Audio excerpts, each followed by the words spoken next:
Hey there, YouTube and fellow moviegoers. My name is Eric, and this is my Toy Story 4 review. Let's get rolling.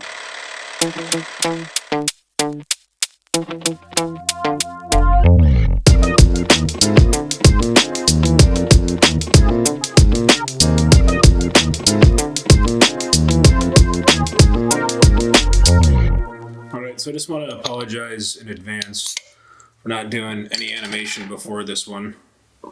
I couldn't come up with anything creative.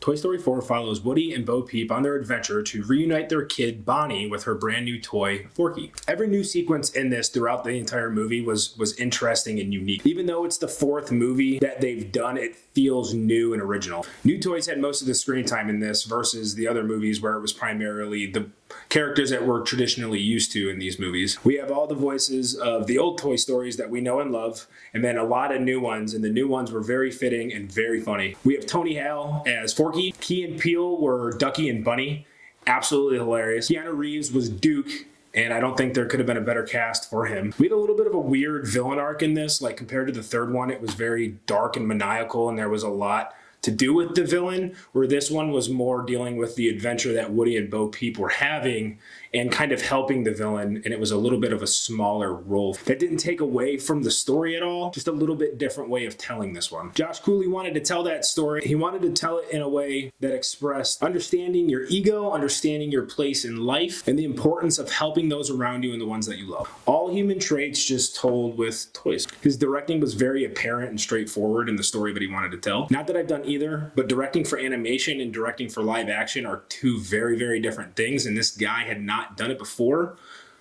He did a fantastic job, especially for it being the first time. This guy definitely nailed it, and we'll see him directing movies in the future for sure. There was so much context that was established in the camera in this movie. There was extraordinarily unique shots before each new scene, just placing the audience where they needed to be in the story, and just they were all so beautifully done. The color and the lighting in this movie was some of the best that I've ever seen in an animation. Everything that was in the frame throughout this entire movie was just vibrant and beautiful and in-depth. They told a great story with the beautiful shots. The editing was clean with a really good pacing and a perfect flow. I actually think it could have even been a little bit longer. Not to say that it was too short, but I would have enjoyed even a little bit more context in some parts.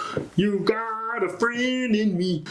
Oh boy. We got a bunch of sounds in this, from a busy carnival to a quaint, quiet antique shop. You have to think everything that they're doing is artificial. People are in a studio making every single sound for this, and they sounded crispy and clean and accurate. There's a few times you were hearing and seeing things in this movie, and if the toys weren't there, it would almost look like we were taking shots straight out of real life. It looked and sounded that good. The special effects, like I said, probably some of the best that I've ever seen in an animation. There was particular scenes like in the antique shop where there's light rays coming in and you can see the dust particles in the light.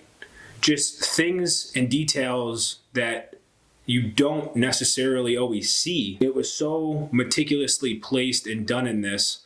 It's a $200 million movie, and it clearly shows with everything they did to it. There was just so much detail in spots like you wouldn't even expect. You know, there's in the carnival, there's the skee-ball game, and there's a spot on it where it's more wore down than the rest. You know, it has nothing to do with this scene, but as the scene's going on and you notice things like that, it's just really nice to just be like, wow, look at that. There was multiple times with the buddy that I was with that we were doing that. Just kind of, you almost get taken out of the story a little bit just to look and to say wow and appreciate what you're looking at. Toy Story 4 did not kick me in the heart balls like some of its predecessors, but it's fun, funny, adventurous, thrilling, and there are relevant life lessons in the story throughout. And on top of it all, it's just absolutely beautifully made. I give this a 4-star without a doubt. I recommend seeing it in theaters. Bring your kids, bring your whole family. Everybody will like this. Adults, elderly, children, your dog, and I think once it comes out on DVD, it'd be very smart to own as well. All 4 of these movies are just good films. They have different directors and different teams on each one, but they just hit it on the head each time. I think they should continue making Toy Stories as long as their content is as good as it has been. I mean, you're 4 for 4, so why not keep going? Toy Story 4. Thank you so much, YouTube. If you enjoyed my content, please hit that subscribe button. Please hit that bell so you know when I have new content coming out. Please share with your friends, and please hit that like button if you enjoyed this video. We'll see you next week. Thanks, guys.